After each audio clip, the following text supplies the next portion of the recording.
And the underneath the patio, it was originally drywall because it was part of the home, but we wanted to do like a shiplap look and kind of make it a little more modern and a little more upscale. And so I got some quotes to do the shiplap, and it was not cheap. I think the quotes were ranging from like $6,000 to $8,000 from contractors. I ran the numbers, and for the 800 square feet, the materials were like $800. So I tested it out, and it worked. And so what I had to do is I had to run these through a planer.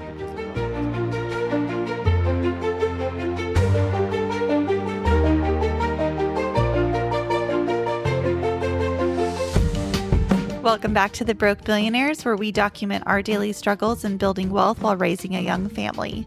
Join us as we talk creative wealth building for everyday people and couples that are struggling in a down economy.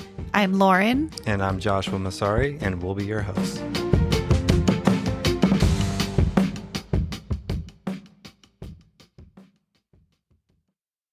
Welcome back to another episode.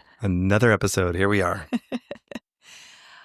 Trying to think if we don't really have that many updates this week, just kind of random ones. Yeah, still in the trenches on everything. No. Yeah, that hasn't changed. Not a lot has changed. Not a lot has changed there. One thing that was kind of fun, we've talked about this on one of our other episodes on how to utilize our credit card points and to buy luxury items. And so obviously, if you've been listening, we have baby number 4 on the way, and we needed a new stroller. Our stroller has been amazing, but we had a double stroller that didn't fold down very small, that would not fit in our car with the way we're going to have to configure it with 4 car seats. And then we had a single stroller with a skateboard that works wonderfully right now for our 16-month-old and 3-year-olds, but it won't work for a new baby. So we sold both those strollers. And to be fair, the 3-year-old should be walking, but he doesn't always walk. No, when we go on long walks, he'll sometimes like start on a scooter and then end up on the stroller. But to also be fair, when we go to Disneyland, our 5-year-old is still in a stroller at the end of the day too. So we definitely still need a... Well, we went to Disneyland. Yeah, we canceled that. But when we were, I'm sure it'll be in our future again at some point. But yeah. Anyways, all that to say, we sold both those strollers, and we love the brand Bugaboo. Has been great quality for us, and we've loved it so much. So we found they have a new double stroller that we were able to find at Pottery Barn, which was kind of nice because we have our discount that we set up through the business. What is that actually? Which doesn't actually work for that stroller. So that was annoying. Works for the brand, but not that stroller specifically because it's so new. Yeah. So that was a little bit disappointing. But we were able to get the difference with utilizing the points that we had talked about in a couple, quite a few episodes ago, probably. Yeah. That and a new car seat for our daughter, which did get the discount, by the way. Yeah, actually, I was just thinking that stroller, the original one we had, we actually made money off that. No. I think we paid like... Oh, that's right. We got a good deal. We got a really good deal. It was like a $1,200 stroller, but we got it as a floor model from Bye Bye Baby. Yeah. So we got a good deal on it, but we actually bought it with points originally. We did. That's right. So we never even bought, we didn't pay cash for that one. And then the double we just got on Facebook Marketplace. Yeah. And we sold it for more than we bought it for. And we bought that like 3 years ago. Yeah. We might have bought a few things for it. We replaced some stuff and fixed it up. And we did for the double. I think there was a few things that we had to get for it. But we still made out pretty good on it and got use out of them. And they're still great strollers, both of them. It just doesn't fit for our growing family anymore. Yeah. And all this to say, this is part of how we're able to get the luxury items that we still like and want and see the value in by getting creative. It's kind of our whole model is getting creative. Yeah.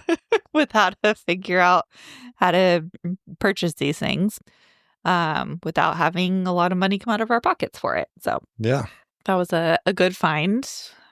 What else have we had? We did have something else? Oh, the car seat. We did get a car seat as part of the package because we have another kid Yeah, coming. that's what I was saying. We did get the 20% off. You did say that. I did say that. Oh, I'm not paying I did. attention. Well, clearly. Okay. I'm just going to go home now. Oh, I am home. Guess I'm stuck here. Snap out of it. Snap out of it. It's been a long day.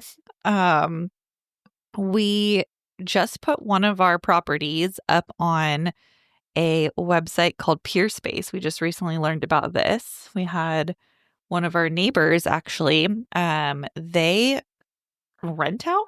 Was rent the correct word? I guess. Yeah. Yeah, they rent out their house basically once a month, it seems like, for commercials, photo shoots, basically whatever is kind of needed by these marketing companies. So we decided to look into this. Yeah. So, I mean, their house is done it pretty well. Mm-hmm. It's a nice house. They have a great yard too. A great yard, indoor, outdoor space, and it's recently renovated. It's very much on brand, like with our style, like I would say. So they did a really good job with that. But it's a beautiful home, and they rent it out to these. And what they'll do is they'll group these photo shoots and commercial shoots and everything into like a 1 week time frame. Mm-hmm. And so they'll leave for a week and they'll just go on a little mini vacation while these companies are shooting and pay doing them these, to shoot in their house. and they'll get their mortgage payment paid, and Yeah, it's and plus some. So yeah, it's we've got our properties that are furnished rentals, so they're already furnished and set up, and we end up with these gaps. And we've talked about the home exchange where we have it listed on home exchange, which we've had a lot of requests, but we've never actually been able to fill one because we haven't had gaps to be able to work with. Yeah, schedules. We have very few gaps, but when we do have a gap, we'll be able to take those reservations, and then we'll be able to use those points for our travel. But this is just another way to generate income on those vacancies that we have. So, if we have a 1 week gap, we can put those dates available on this site and allow companies that like the look and the vibe of these houses that we have to use those as their studios for backdrops or for photo shoots of products and interviews, whatever they may need the space for. It'd be kind of interesting to see if anything comes from that. Yeah. So that's kind of a new thing we just did this week. We have a couple more co-hosting properties through Airbnb, so it'll be fun to get those up and going. What else? Oh, there's lots of things going on, but we could be here all night just talking about a lot of it's the good, the bad, the ugly, and just everything that's going on. But yeah, that's kind of our updates for what we have going on that's relatable, I would say. South Carolina house. Do we have anything? Oh yeah, that's relatable. One of the South Carolina houses. One of the properties, and we probably talked about this before, but there's a property that we bought in October of 2023. It was a bank foreclosure, closed on the property, got a great deal on it. It was in a really good neighborhood. Comps on this house were coming in about 150, and we got it for $47,000, which seemed like a great deal. We weren't allowed to go see it. We weren't able to get in there. Weren't able to do inspections, anything. So kind of figured there was going to definitely be some repairs and things that needed to be done. What we didn't expect is that the seller was still in there. Well, we kind of expected it, but we thought that we'd be able to just give them some cash and they'd leave. That did not work. Didn't work out. So it took over a year to get access to the property. We now have access to it. And then, I'll update this one. When this property closed, this was a weird deal because it was a foreclosure, and the trustees that was doing the sale, there was like 3 different companies involved in the sale. It was like the bank had to sign off on everything. There was this trustee company here in California, actually, and then the escrow company was in Texas, and then the attorney, because it's an attorney closing state. I don't even know who else. It was so confusing. But they had the closing address incorrect because this was bought in the 401k. And it's supposed to be our California address that we use for that. And it wasn't on there. And it was originally filled out. The paperwork was filled out that way originally. And I brought this to their attention before signing, and they said they would update it, and they didn't update it. So when I signed the papers, I put a little note and made the address change, and then made sure, like, hey, make sure you change this. And the realtor, we have email proof that she emailed the escrow company, say, hey, make sure this address is corrected before you record this. And they responded back, said the address was updated before it recorded. You're all good. So, okay, no worries. Didn't really think about it. Didn't get the tax bill for some reason. And so I had to go online to find the tax bill to pay it. And when I went on there, the tax bill was like $8,000. And I was like, I paid $47,000 for this house. There's no way it's an $8,000 tax bill. It doesn't make sense. So I call them. Come to find out, they sent because they do a reassessment when the property is sold. They sent the reassessment to the wrong address because escrow didn't actually change the address, and they recorded it with the wrong address, which I was unaware of because they told me they corrected it and it was recorded properly. So it went to some random address. Nobody knows where this address even came from, and so I never got the reassessment. When I called the tax assessor's office, they said, well, you only have 90 days to appeal the assessment once we send out the notice. I'm like, well, I never got it. And they're like, not our problem. We can't do anything about that. You can appeal it for the next year, but there's nothing we can do about 2024. I'm like, I'm not paying $8,000 on a $47,000. That's a 25% tax. Are you kidding me? Okay. So I corrected my address with them directly. So it still hasn't gotten corrected on the deed. The escrow's supposedly working on it, which I doubt they're ever going to fix it. But I fixed it with the county. So at least we get the notices and the tax bill and everything sent to us. Went back and forth and they said, well, there's nothing we can legally do, yada, yada, yada. And I explained the situation. And I was like, look, I'm going after the escrow company, or they're trying to fix this. But like, I legitimately never got the notice because it was sent to somewhere in some random little town in South Carolina. And I'm not in South Carolina. I never got the notice. And I told him, I'm like, look, if this was a few $100s, I'd just pay it and whatever. I'm like, you guys have grossly overvalued this property because they had it valued at like $277,000. Even if we spent $100,000 and fully renovated this thing and made it like super nice, no way. There's no way it would sell for that. So, that was kind of my, like what I was, that was my argument. And it got up to the management and she called me and she said, hey, look, there's nothing we can do about these taxes legally. However, I've taken a look at this and this number is so far off from what it should be. She's like, I ran some comps myself. She said it should be, she came up with like 85,000 or 87,000. So where did they initially get? So the person that came up with that assessment is no longer in the office. And so she's like, I don't know. He's no longer here. I don't know what happened. He was usually pretty good. I don't know if she's like, I don't think it was malicious or intentional. She's like, I think really bad typo. I think it might have been a typo. Like he meant to type a 1 and accidentally typed a 2. But she's like, even 177 is high. She's like, I don't know. She's like, look, I can give you 277. I can give you the 87 and call it good. But you can't appeal it. You can't appeal it because we're past the appeal date. And I was like, that's fine. That's reasonable. I'm like, that's reasonable. Yeah, I'm okay with that. But the way they opened it back up was that they said it was an error, a typo error on their side, and that it shouldn't have gone out. So the taxes were delinquent because it had been going back and forth on this. So they came up with a new bill, and the bill was like $2,200 instead of $8,000. And so it didn't have any late fees or anything because I paid it right away. And so now that's the new assessment going forward. And it may get reassessed again. She said that, and if it gets reassessed, if we do renovations and it gets reassessed, then I would have to appeal it at that point. But so we got that handled. But always make sure your address is correct on the closing paperwork because it can cause issues. And look into this stuff. Like, had you not looked into it and you just got an $8,000 bill and paid it, how mad would you have been that you didn't? Well, I wouldn't have. I didn't pay it. You wouldn't have. No, but I think some people would. They just get a bill and they just think like, okay, this is the bill. Or like, the county says no, like there's nothing we can do about it. People would give up. Like, no, fight it. Like this is like. And I told him, I'm like, look, I'm kind of a victim here because I get that it's not your fault. You sent the notice to where it was supposed to go to according to the deed. Like, but this was an error on the recording on the escrow company that recorded this. So, like, kind of look at it from my position, like, I didn't know. I was told it was recorded properly. And so all of a sudden this notice goes to some random address. I never even see it and get a chance to appeal it. So they at least got them to look into it. And then they realized, yeah, you're right. This is way overpriced or way overvalued. We made an error. We're just going to chalk it up to an error and we can reopen the case based on our error. And then redo it that way. So Good. it worked out. It worked out. Good. How that should have worked out for sure. Yeah. So that was good. That was very good.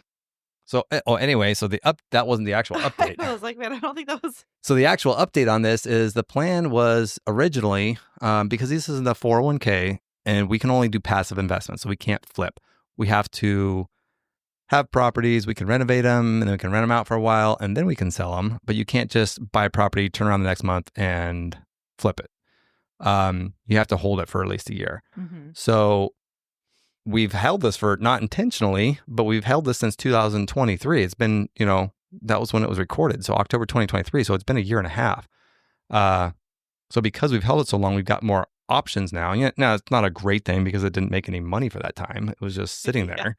But now we have the opportunity to be able to sell it if we want to. So I'm talking with the property management who's been helping with this property. And the plan was to originally, put 30, 40,000 into it, get it all fixed up and rent it for a few years, 3-4 years, and then turn around and sell it. But now thinking about renovating it and just putting it on the market this summer, and figured it was comping around 200 now. 150 was what it was when I bought it, which was the market wasn't as good as it is now. It's starting to get a little more stabilized. So there's been some recent comps closer to 200. If we make it nice and make it on top of the market, I think we can get that. And the other option is to be able to sell our finance, and so we might be able to get a little bit of a bump that way too. So maybe we get the 200, maybe even a little more. I don't know. But I had the realtor that sold me the property that represented me when I bought it, reached out a few days ago and said, "Hey, I've got a client that wants to know what you're doing with the house. She's the mail carrier in that area and knows the house and loves the neighborhood, loves the street, and is very interested." And I was like, "Huh, okay." So I was like, "She can go, but she wants to look at it." I'm like, "She can go look at it, but it's a disaster in there right now." So they did go and look at it today, actually, and she's very interested in it and wants to know what I'm planning on doing with it.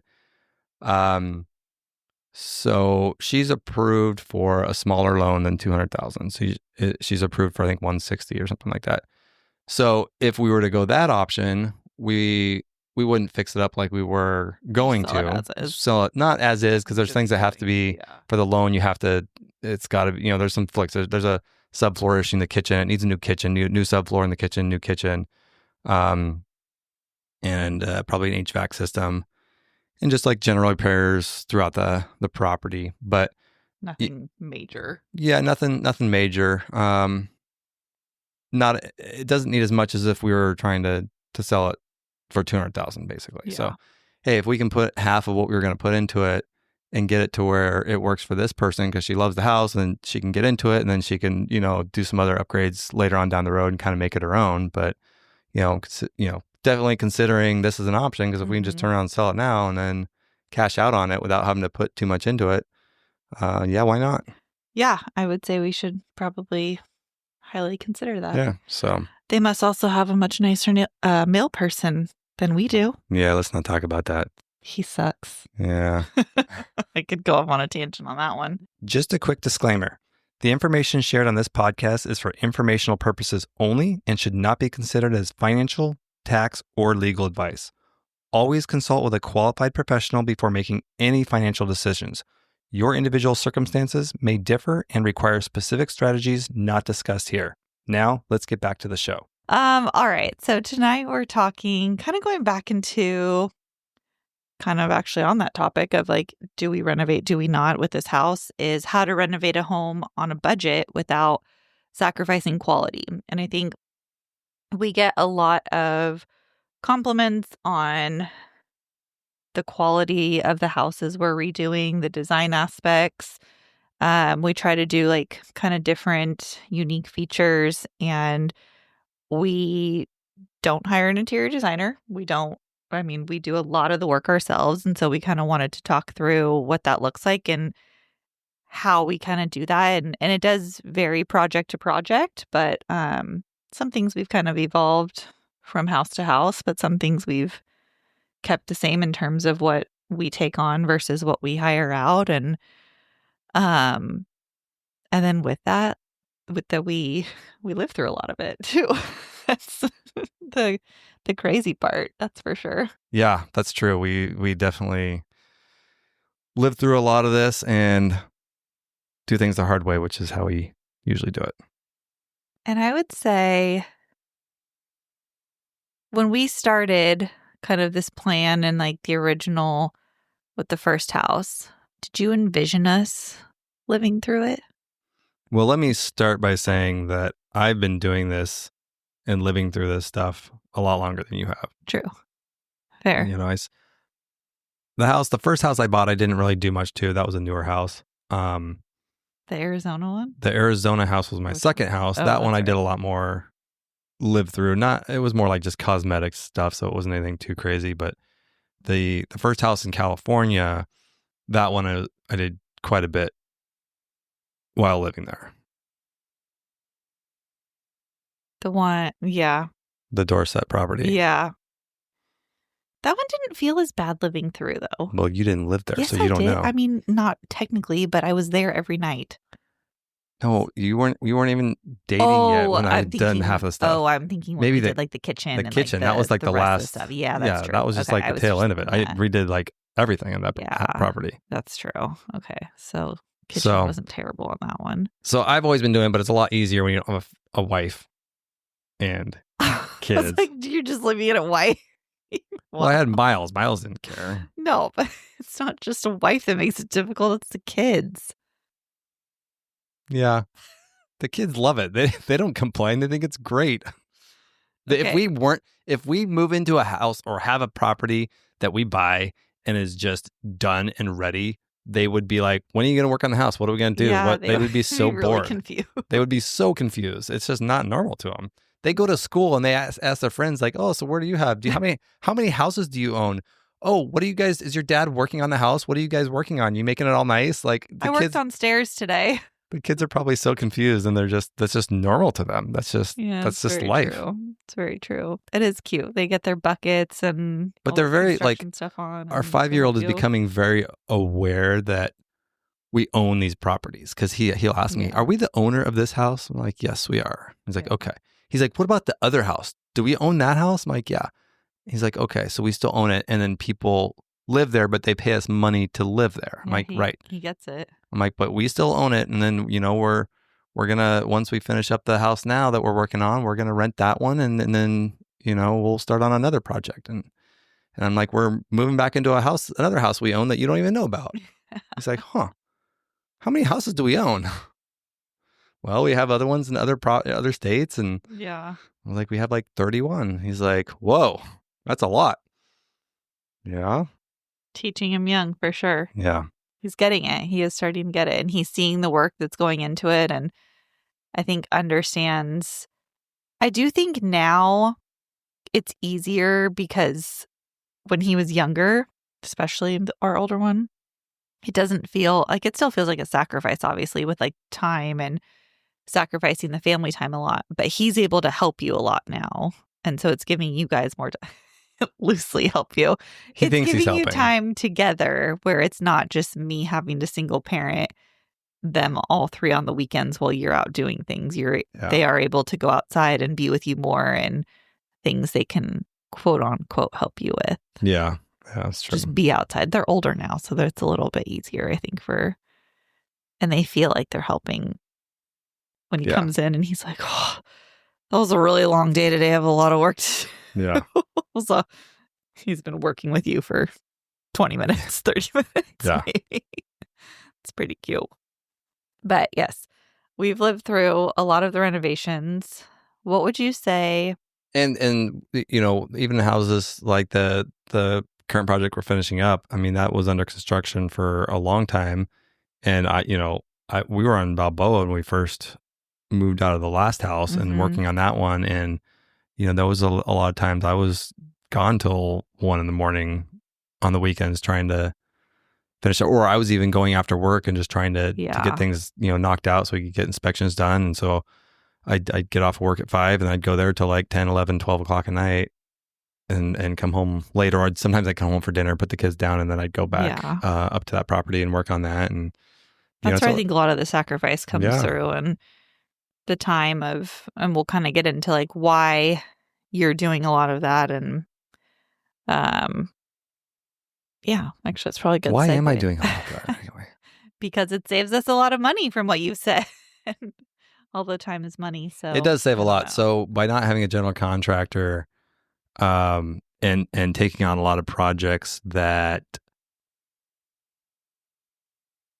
not are overpriced, but there's certain things and certain trades that are just more expensive than others for what they are, I feel like, and things that I know how to do. And yes, it takes me longer because I don't have, this is a side thing. So it's just on the weekends. And now half of our weekends are T-ball and stuff. So I really have half of a weekend.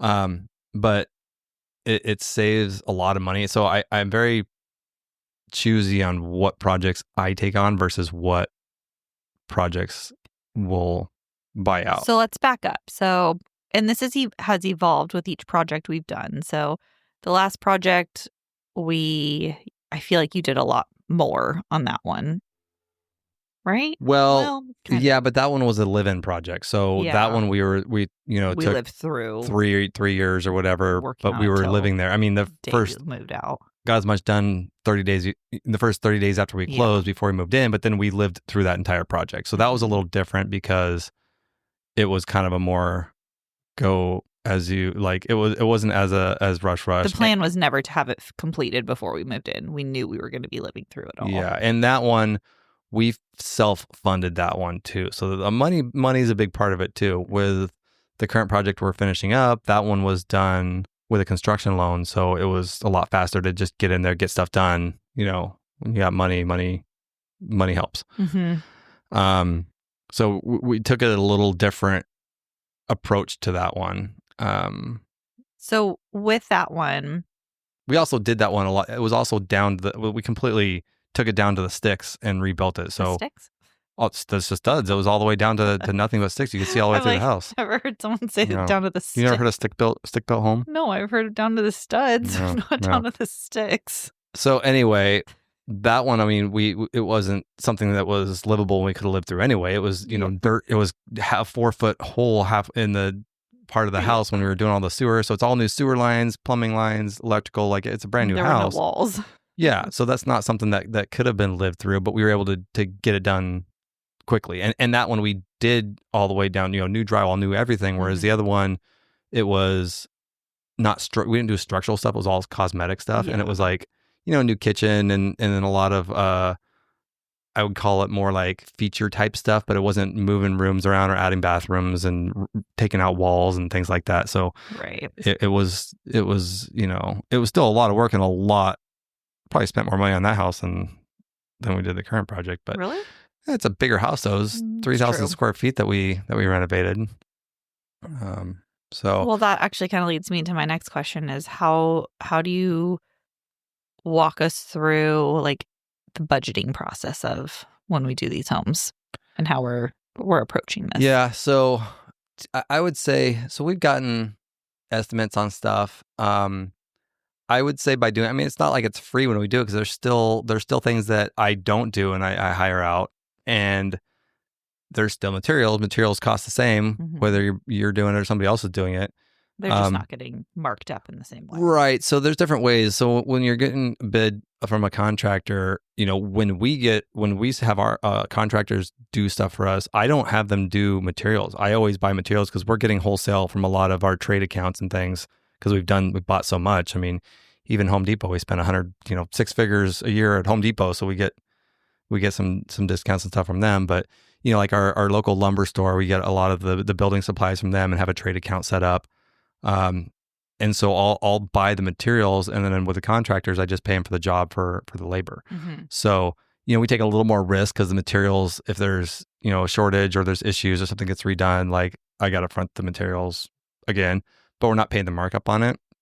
I figure if you have a contractor bid a project versus doing it yourself and paying for materials and just doing it yourself completely, you're probably going to save 40%. I think that's probably a pretty good rough and number. doing yourself, meaning you're essentially the GC. So you're finding the subs, but then you're also doing a decent amount of work yourself. Yeah. Right? Is that what you yeah. mean by that? Yeah. So, I mean, I kind of have a formula for what I'm going to pay. Well, okay, let me back this up. There's certain things I won't touch. One is plumbing. Yes. Plumbing scares me. I'll take on electrical, which scares more people than plumbing sometimes. Yeah, it scares me real bad. And I've electrocuted myself several times. Yeah. I've zapped myself pretty good. And that was at the last house that was the wiring was very screwy. We had to replace a lot of it because there was a lot of DIY stuff from the previous owner, and it was bad. I would turn off a breaker for an outlet, and it would show that it was off, and I would still get shot. Like I would still get hit. I'm like, where is this? So there was like 2 hots coming into this outlet, which is really bad. So you turn off a breaker and you still not know if the outlet's hot or not, even though that was supposedly the breaker for that outlet. It's like honestly amazing that I don't have more gray hairs than I do, and that I can sleep at night. It's amazing I can still walk, I guess. Yeah. But yeah, being electrocuted is not really fun. It's kind of sucks. I mean, it sucks because it hurts, but then you're just all like dazed and like don't know what's going on. Your hair's all standing up, and I'm just kidding. I don't think my hair was really standing up. No, it was not like. But I was definitely I felt like I just got hit in the head with a bat. I was just like really foggy and like. See, these are the things you don't actually tell me in the moment. You never told me it was that bad. I don't think I could talk in the moment though. I don't think I could articulate what was going on at the moment. So like. Oh my gosh. Anyway, it's fine. He's gotten I'm still better here. at it. He's gotten better at the electrical. I've gotten better at everything, really. Like if you look at the quality of all the projects, that's true. Like how like the finished, like how professional it looks. I think that there's a lot of things that I do probably better than a lot of contractors because very meticulous. I know how I want it to look and how it should look, and I'll take the time to make sure it looks correctly. But I've seen we'll walk some of these flips and stuff, and the things are just done so half-assed sometimes, and it's like that is really poor quality. I'm like, I could do a better job than that. There's certain things that I just am not good at. Drywall is one of them. Plumbing is, well, I shouldn't say drywall, but mudding. I'm not very good at mudding. Caulking. Caulking should be so easy, but I'm just so bad at it. Maybe I'll try it next time. Yeah, maybe. I just don't. Study your hand or something. I don't know. So plumbing, I don't touch because plumbing's a lot trickier than you would think because it's not like electrical where you can run wires up and down and forward and back and everything. You like water only flows one way. So you've got to have the right, the grade on everything. You've got to have vents, which I don't fully understand. Like I understand a vent and what it does, but there's like rules to how many vents or how many drains can be on one vent. And there's certain like things like that. But like, in order to pass inspection, you have to meet all these different guidelines. And that's something that's just a lot harder for me to figure out. Yeah. So that's one thing. And I don't want, to weld something in a wall and I don't do a very good job. And then it starts leaking inside the wall and you don't know about it until it causes all kinds of damage. And so it's We've already had to deal with a flood. We don't need it. Yeah. And plumbing's expensive.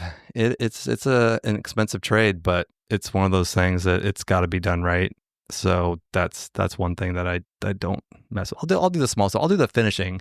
I'll hook up all the toilets and sinks and all the plumbing outside the walls I'll do, but the stuff inside the walls is what I usually pay for. Yeah. What else? What's on your formula? Well, so the 40% savings is if you're managing everything yourself and buying your own material. It might even be more. When you're buying your own materials, maybe we get like 50% less than a GC. Yeah. I guess it depends on the GCs because they range. There's such a wide range. It's going to be different. You can get a quote for a job and it's $300,000. You get it from another contractor and it's $500,000. So they're kind of all over. I feel like a lot of them just try to charge what they think they can get from the client based on the client. We have absolutely seen that before. Yes, with friends and yeah. So the contractors that we work with know us well, and they know that most of them are repeats. And they know that if they try to overcharge, I'll just say, go pound sand. I'm going to do this myself. And then I will go and I will do it myself. So I think at first they didn't believe you, but then you started doing it yourself. And then they come by and I'm up on okay. scaffolding doing something that they didn't think I was going to do. So they kind of know, like, we're not going to be able to overcharge these people because they will figure out how to do it themselves and do it. Yeah. So that's one thing I think that works to our advantage because we've been doing this for so long now and we basically know how to build a house now. We've kind of gone through so many projects that we could, maybe not do all the work, but know how it's supposed to be done and know how to manage it at least. We will someday. We'll do a ground up build for sure. Yeah.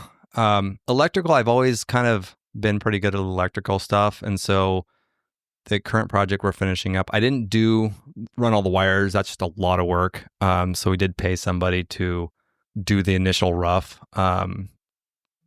or part of it, at least running the wires. I did, but I wired everything else. So they ran all of the wires to the outlets. And then for the lights, they would have a feeder up in the rafters, but I kind of took it from there. So I did all of the outlets. I did all of the lights. I ran all the lights and everything, and did all of that portion of the rough, and then all the finishing I did. So, I did a good half of the job on my own, on the electrical side. And it's not hard, but you also have to know what you're doing. Yeah. Which I don't necessarily know what I'm doing, but I tell everyone he teaches himself all this stuff from YouTube. Yeah, no, that's true. I don't know how to do something. You're literally watching YouTube before you go out and start a new project, and how to do a 3-way switch. Like, I watched a YouTube video several times to fully understand it, and then now I know. So I don't have to guess anymore. And before I tried to figure those out, before I actually learned how to do it, it was just very confusing. But a lot of those in the last. Yeah. Once you understand it, though, then you kind of you get it. You got a concept, and then it's just ingrained in you. But, yeah. But yeah. So I have I kind of have a formula on what I'm worth as a handyman or a DIYer or what I can do. My formula is that I'm worth $1,000 a day. That's what I kind of base it on. So if there's a project that I think will take me 3 days, it usually will take me 6. At least. Depends what it is.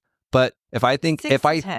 I can get it done in 3 days, I'm like, okay, so this is worth $3,000 if I do it. And if someone bids the project for under $3,000, then that's a great deal because then I can work on something else. So because I would probably end up taking 6 days. So it really ends up being a $6,000 project if I try to do it myself. But if somebody else can do it in 2 to 3 days, then, not their time, their dollar amount. So if they bid $2,000 or $2,500 for the project, then in my mind, that's a good deal. Yeah. Because of how long it would take me to do it, based on what my time is worth. If they bid it for $2,500 and then it takes them 10 days, I feel really good about that. And that's happened a lot of times. Yeah, and I know they don't feel good about it because they're probably losing money at that point. But I'm like, man. But if it took them 10 days, it would have taken me 20. Yeah. So then I'm like, wow, that was a $20,000 project. I just got done for $2,000. That was a smoking deal. And then they usually never come back and work with us again. But it's true. Yeah. I've lost some contractors. Yeah. But that's not our problem. That's part of the game. Yeah. What would you say are some of the biggest hidden costs that we've run into that we don't always think about when we're doing kind of like our initial budget or kind of setting everything up for these projects? Yeah. It's going to vary, obviously, but it's tough because there's always going to be hidden things that you uncover. You try to budget with an oops budget or you overstate it just to have that extra buffer, and no matter what you budget, you end up using that and still going over. I think that's just a given. I think too, the area we're in and where we do our projects, they're older homes. Most of these are in the 60s, right? Yeah, pretty much 60s and 70s. Yeah. And they've been original, so there's one of the things, interior hidden stuff. Yeah, one of the things in the area that we are in, because these are all built in the 60s, everything is 60 years old.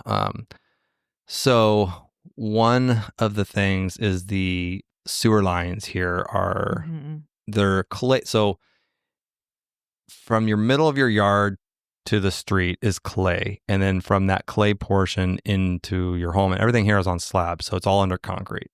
From that clay into your main clean out inside your home is cast iron.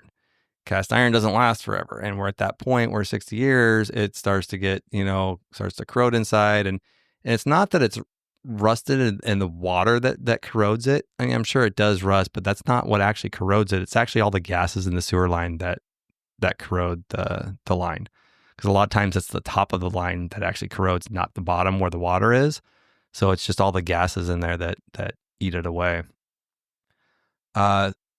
So we had that happen on the current project. We actually had the lines scoped before we bought it just to make sure that wasn't a problem, and it looked fine. But then when we dug, we had to break concrete, and we were doing this. We were adding a half bath, and we had to get down to the main line. When they uncovered the main line, the whole thing just collapsed. So all the dirt that was around it was kind of holding it together.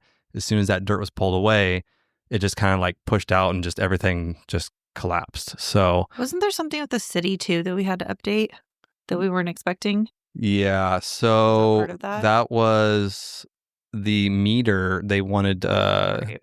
they wanted us to upgrade, I guess, to a 1-inch meter, which was kind of ridiculous because we were only adding a half bath. That was the only addition that we were doing. Yeah. And I was like, well, how about we just don't do that powder room, and then we just keep the meter? Because it was a 10,000. They wanted all these permits and all this, plans, and then they wanted to charge all this money. It was right around $10,000 that we were not expecting. Just to add a very small powder bath. Well, no, and that it had nothing to do with the powder bath, because at the end of the day, in addition to, at the end of the day, I was like, well, how about we just don't do this and not have to upgrade it? And they're like, no, it's actually too small. I'm like, well, that's not our problem. And they're like, but it is, because you own the house and we don't pay for it. And so if you want to service it, then. But that was because of the permits, right? Is that how they? So it's because. So I guess when we added the it's just a way for them to make us pay for them to upgrade it. It's some of the houses already have the upgrade, so it's depending on the size. So whatever it was, a half inch or 3/4, whatever it was, they wanted it to be 1 inch, or maybe it was half inch and they want it 3/4. I don't even know what it is that we're upgrading to. Regardless, they wanted us to upgrade it, and so we got stuck with this $10,000 bill. So that was not part of the original plans at all.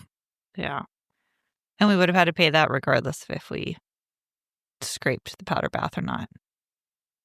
Right? Yeah, because I asked them, I was like, what if we don't do the powder rooms? That's the only thing we're adding. And they said, no, it's already too small for the house. I'm like, well, then why'd you put it in when you built the house? Because nothing has changed. And they didn't appreciate that. So I was like, okay. I think that was like the biggest hidden cost with this project, right? Well, between those two things, between the sewer line and that was $25,000 that we weren't expecting. Yeah. And that's not stuff that you see or has anything to do with any upgrades, really. It was just, things that had to be done. So that's not always fun. Yeah. Those are not the budget things you want to have happen. That's for sure. The things on the shows that you always see. Yeah. Hey guys, if you're finding value or just want to follow along on our journey, make sure to hit that like button and subscribe. That would help us tremendously. You can also follow us on Instagram @TheBrokeMillionaires and be sure to share with your friends. Now let's get back to the show. What else? Any other hidden budget items? I think like the two big things you always want to look at when you're buying a house is the roof and the foundation, because those are expensive things and they're important things. We did have foundation issues on this current project that we didn't know about, that weren't disclosed, and we inspection didn't catch it. So we didn't know until we walked in the house after closing. Luckily, the sellers had not disclosed it, they agreed to pay for the repairs, and it wasn't that bad of a repair. The footings were fine, so it wasn't like a footing had sunk or anything like that. It was just, and it was from the water. There was a lot of water issues around the house. There was no drainage system. There was not very good gutter. So all the rain, when it would rain, it would just go into the backyard and it would literally flood the backyard. And it was just like a big lake. And that was getting underneath the house.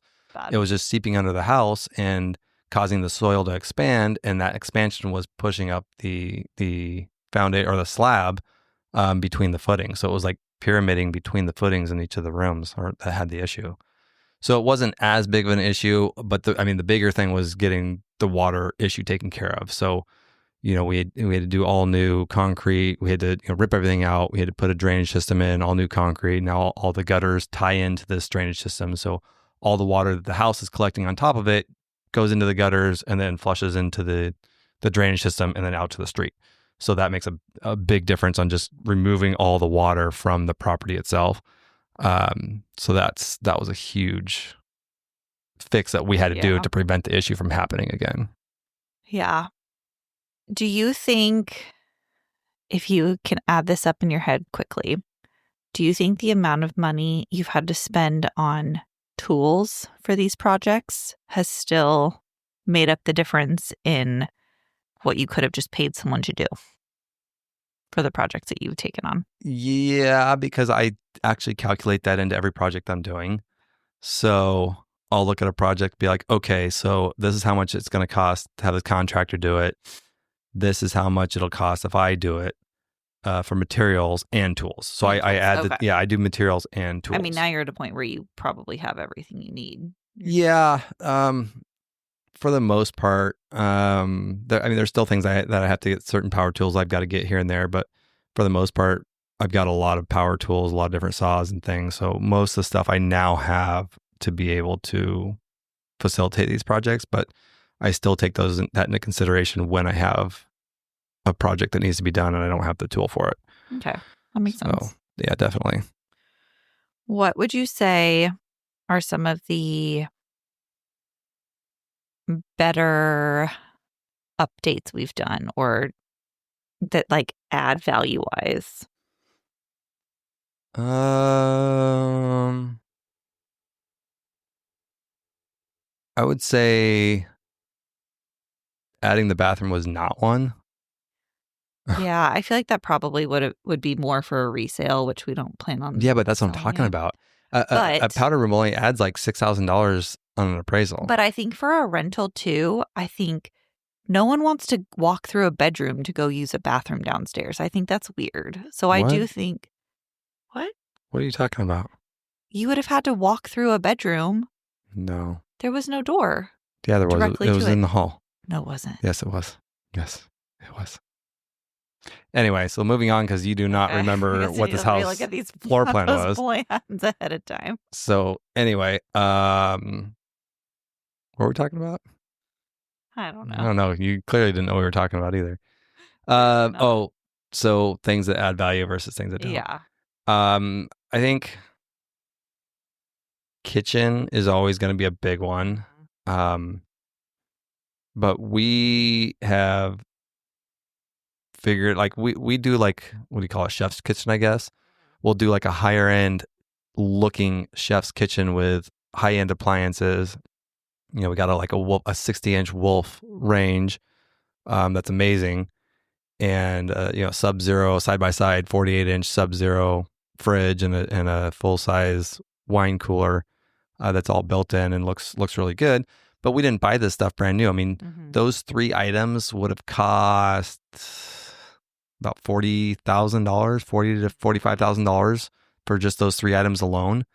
And we got those 3 items for 10, maybe a little over 10, $12,000, maybe less, like $11,000. Yeah. By buying them pre-owned from high-end homes that were renovating and wanted to buy the latest and greatest. And, they work fine. They work well. We've had a few fixes that we've had to do. But they're under warranty, so we didn't have to pay for them. Which is why we have a home warranty. Why we have the home warranty, yeah. Every time someone asks, every time something goes out, I'm like, do you have a home warranty? Yeah. Make sure to have a home warranty. But yeah, so we're able to build these high-end kitchens without having to spend high-end dollar. Like our white oak cabinets are not really white oak. They're just thermofoil wrap, but they look like white oak. So they picture great. They look great. They're also more tenant resistant, I was gonna say way kid more resistant, durable. way more durable because you just wipe it off rather than staining the wood. So it's easy to clean, and they look great. I think that's one of the things, and we've touched on this a lot, is that we always go for durability when it comes to the pieces, the actual materials that we're using. And we want it to look as high end as possible, but you will never find one of our projects with real wood floors because it just doesn't make sense for what we're doing with our projects, with renting them out. And, we need something that is going to be durable. Yeah. Tenants, we don't know who's coming in, right? I mean, kids are wild. Yeah. We saw what our kids did to our last house. And, you definitely need that durability. And it's not that we don't want maybe our forever home when we settle down, we might have real wood, or once the kids are a little older. Definitely. But for a rental property, it just doesn't make sense because we'd be replacing stuff way too often, I feel like. Definitely. So we really take that into account when we think about the materials we're using. Yeah. Yeah. And a tile, we'll get the nice looking tile and we'll get it at Home Depot or one of these tile shops, these tile stores that we have a trade discount with. And we're not buying the stuff that's $12 a square foot. We're buying the stuff that looks like it's $12 a square foot, but it's $2 or $3 a square foot. Mm-hmm. So we're definitely picking nice finishes, but we're just getting the more cost effective. Instead of it being real marble, it's may look marble. Mm-hmm. It still looks the same, but it's not actual marble that was flown in from Italy. Right. That's one of the things I really try to take into consideration when we do kind of the design aspect of these homes, is having an overall theme, being really thoughtful about piecing things together and having a full inspiration of what we want these homes to look like versus going kind of room by room as we go. Like, we're very thoughtful in that design and laying things out and what the aesthetic will be of the home versus, okay, this bathroom, we're just going to piece it all together and use, because we've seen that where there's. Right. So what you're saying is you pick a style of a home, like this is what we're going for. And we drive around in the nice neighborhoods and figure out okay, this is the style of home we like for the exterior. And then looking at a lot of different designs, this is what we want for the inside. And we stay on brand, we stay on theme, and then build everything. Make sure it's cohesive. And bring it together so it's all cohesive. Instead of doing a kitchen and picking all these finishes and this, or like this counter with these cabinets and not really thinking about how it comes together.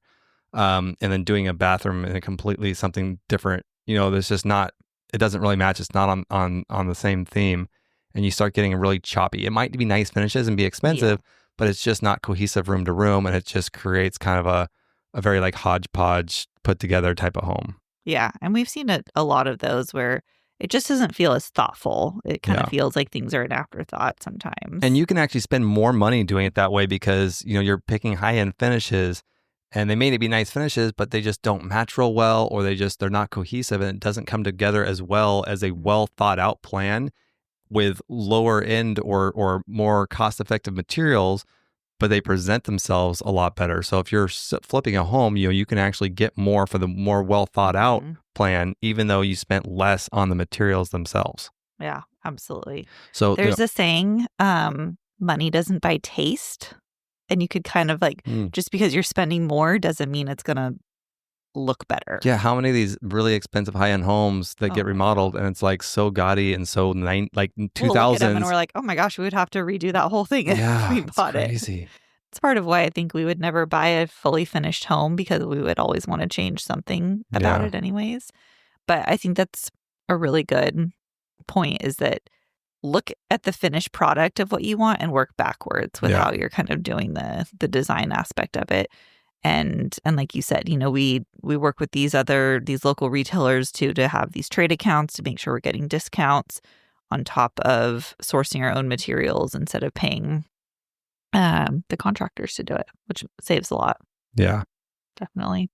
And in terms of picking the style, I mean, you're better at this than I am, but just you pay a lot of attention to the market. You're always on, every time there's a new house that's listed, you're kind of paying attention to the style and We do watch shows, the HGTV shows, and get a lot of inspo. Although I feel like some of them get inspo from us I because was gonna say that we've done some of these things before. Some of them we'll do have. stuff like some of our slatted like Yeah. stairways and stuff. That was just kind of stuff that I had a hard time. Just came up with those. I had a hard time finding pictures of it because it wasn't really a thing, and so I really kind of had to start from scratch with that. And now you see it a lot more, but I had a hard time finding inspo photos of what my vision was when I was building that first one.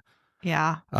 But just pulling ideas together and coming together with an idea and sticking to that idea throughout the whole project. You have some good ideas though, because that staircase in the last house, you were trying to explain that to me and I was not getting it. And so you definitely have some good design aspects too. So it wasn't actually a design thing that was it was driven by cost, because the cost alone to get the banister, like somebody wanted to, because it was this really kind of complicated staircase.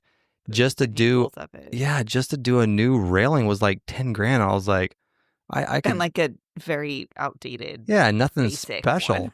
And for $2,000 in materials, I was able to do what we needed to do, and it looked way cooler at the end of the day. We'll have to post a photo of that one on our Instagram so we can see. Yeah, that was a really cool finished product. Yeah.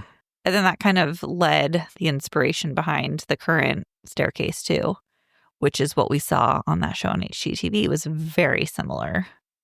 Yeah. Yeah. So now a lot of people are doing this, but like we've been working on this for a few years now. And that's another thing too. Like when you're designing, or when we are designing, we don't just go with the trendy stuff that's hot today, because we want something we keep our properties. So we want it to be more timeless. We don't have something that's looks great today, but in 3 years is out of date and is not going to be as attractive to somebody. So we try to do stylish and on, stuff that's in, but more timeless. So we don't go with like the real bold countertops that are, we like to stick with stylish, but more subtle. So you get a little more time. And he shot me down with it. Yeah. Yeah. I still think it would have looked really good. I do want to do one like that eventually. But like, like we've talked about, like the Navy cabinets look cool, but like in a couple of years, that's going to be I feel like those are already over. Going. Yeah, like phasing out for sure. So there's a lot of things that look good now, but it's like it's so trendy and so bold that it comes and goes quickly. So we stay with a little more neutral colors, wood tones, and the like kind of more the whites for the countertops. We stay lighter and just try to stay a little more neutral so that it's more timeless, and we get more bang out of our buck in terms of it being still looking new for a longer period of time. But we're also conscious of that and think we know that we're going to have to update these properties at some point. And so we kind of think too, like, okay, what part of that could we update versus having to redo everything? Yeah, is a big piece of it too. Yeah. We could upgrade a countertop or a backsplash and bring it up to date versus having to redo an entire kitchen in a sense. What else? Any other renovation?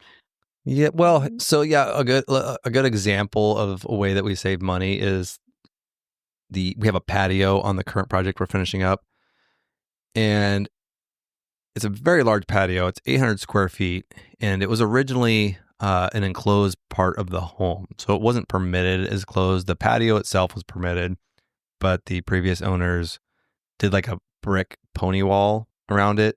Was that considered like a sunroom, Arizona? Yeah, kind of like a sunroom type thing, and then it had glass all the way around and sliding doors, and so it was enclosed. And the main house has 3 sliders that opened out, or 2 sliders that opened into that, and so they used it as a bonus room basically. But it had a lot of problems. The concrete was all, from all the concrete damage, and it was really bad in there. So we had to replace all that, and we just knocked out all the walls. It was not legal, so we couldn't have kept it anyway. But we just made it into an outdoor space and doing like some islands and did all new concrete and the underneath the patio, it was originally drywall because it was part of the home, but we wanted to do like a shiplap look and kind of make it a little more modern and a little more upscale. And so I got some quotes to do the shiplap, and it was not cheap. I think the quotes were ranging from like $6,000 to $8,000 from contractors on doing this shiplap. And that was for everything. That was like supplies and labor and everything. But I just thought that was way too much. And so it took me a while. I decided I was going to do this myself and figure out a more cost effective way. And I bought some materials and tested a few things out and didn't work real well. I ended up realizing that the most cost effective way to do this was to use cedar fencing. So like the picket fence, like the dog ear that you'd see, just like everybody has the cedar fence on their house, the 6-foot cedar fence. So I got some of those to test out. And what I ended up having to do, so instead of doing tongue and groove, I did what's called nickel cap, which is where you router out an edge on half of, like, instead of being a tongue and groove where it actually sticks into it, it's hard to explain. We're going to post a video on this. Yes. So you basically just create, with a router, you create a little edge that kind of overlaps on to the next piece. So you still create the same, it serves the same purpose, so you don't see through the cracks, but it was an easier way of. Looks the same. It looks the same at the end. It's just a different way of doing it. So basically, what I did is I took these 6-foot, these are very inexpensive. They're rough cut and they're very, very inexpensive compared to other wood. But cedar, you want to use cedar or redwood or something like that when you're doing outdoors. So I bought the cedar ones. They were like I don't know, Home Depot had them for like, I bought a whole pallet of them. I think they were like $2 a piece or something. So what I did is I had to buy some material or some tools for this. I had to buy a router table, and that was a couple $100, and then I had to buy a planer, and that was like $500 or $600. So that was kind of an investment for this project only. But I figured, okay, I buy $800 in tools, and actually I bought the router table for something else. So that I thought you were. I already had that. Yeah. So the planer I had to buy. So the $600 is the power tool I had to buy for this. But I ran the numbers, and for the 800 square feet, the materials were like $800. So I tested it out, and it worked. And so what I had to do is I had to run these through a planer because they're rough cut. So they're really, really rough, and they don't look that good as is. They're great for fencing, but for what we were trying to do, we needed a more finished look. So I ran these through a planer, which is a lot of work and time. But it did. Has it taken you longer than 6 to 8 days? It's hard to say because I don't get full days, and I'm working That's like 1 day a week. And on this project, you don't. And I don't do it full one day. Yeah. It's always like I'll do like part of day on it. So I don't know. Maybe not. But I got the tool out of it and the experience. But we also don't have $8,000, so it wasn't really an option to use a contractor on this one. So that maybe didn't play into it as much as it normally would. Yeah. But so I ran these through the planer, and that smoothed them out. So instead of having to like hand sand them, because that would have taken, or sand them with a sander, it would have taken forever. Run them through the planer, smooths them out, and then I ran them through the router and create the nickel gap, and then put them up. And the finished product, it looks pretty good. So it looks really good. Yeah, no, it looks really good. I think if I were to do it again, knowing that it works now, I think the next house I'd probably upgrade to redwood to get rid of, because the cedar has more knots, whereas the redwood wouldn't have as many knots, so it might look a little nicer, maybe a little more upscale. But I mean, I think it looks really good for what we paid for it. Yeah. It's an $8,000 job that we got done for $800 in materials. So I think that's, again, it's definitely labor. Definitely have, and I had tools, like I had I had the pneumatic nailer, so I had a nail gun and a compressor and stuff that I'd use for the siding, and that was a tool I already had. So if someone were to start out doing this, there's a lot of tools you need. You need the planer, you need the nail gun, you need the miter saw, there's a lot, and the router table. Like, there's a lot of things that go into it, but I already had the tools, so it kind of made sense. If I had to buy all the tools, then maybe wouldn't have made as much sense. But that's kind of what I was getting at earlier when I was asking you about factoring in the tool price to all of this. Like, if someone's starting brand, fresh with nothing, does it still make sense with all the tools? It depends on the project. But if you look at it like if it's a tool that you're going to use again, it's like, okay, well, I'm saving money, even though I got to buy this tool, but I know that this is something, like a miter saw, something that you're going to use on a lot of different projects. It's as long as you plan on doing more of these projects, it's definitely going to save you money in the long run. So I think it's definitely a good way to go.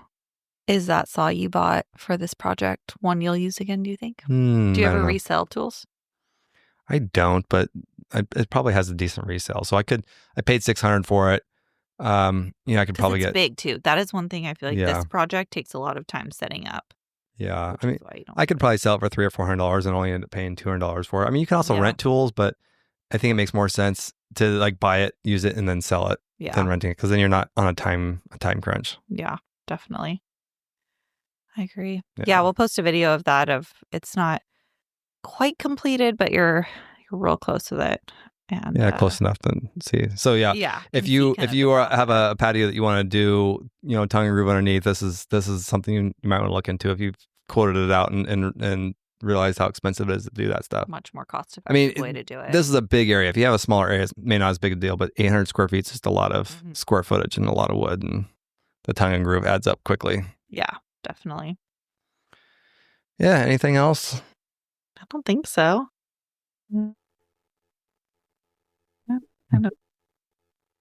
There's a lot of sacrifice, especially on the projects that you do live through. It's not fun living through those sort of things, but we've gotten used to it. But it's a way to save a lot of money. Yeah. And at this point, I feel like it's just a sacrifice of time. I don't know. Yeah.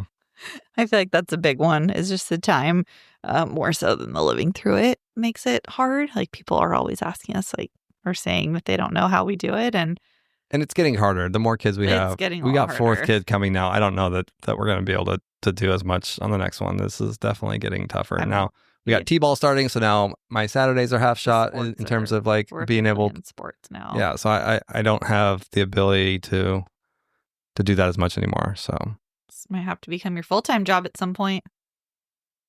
What, the kids or the... That'd be nice. The home remodeling. Yeah, if I didn't have a day job and I did that during the week, it wouldn't be so bad. But I don't, I only have the weekends to do it, so it's tough. Yeah, figure it out. We'll see what the next project brings and go from there, right? Yeah. All right, guys.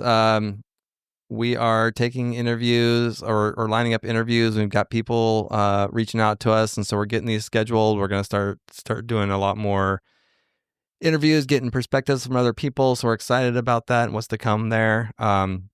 If you or someone you think would be a good fit for the show, have them reach out. We'll put the email in the show notes, and drop us a line, tell us your backstory, and if it's a fit for the show, we'd love to have you on. So we're definitely looking to expand the interviews and just getting different perspectives from what other people are doing, whether they're building a business or just your wealth building in general, or some type of investing that you've stumbled upon and done really well in. But we want to get different takes from different people. So definitely.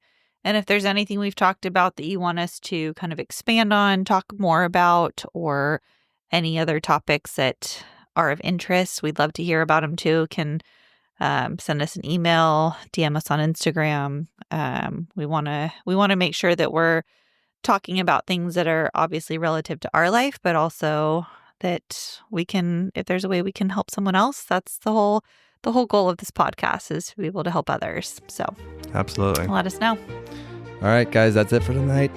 Get out there and make it happen.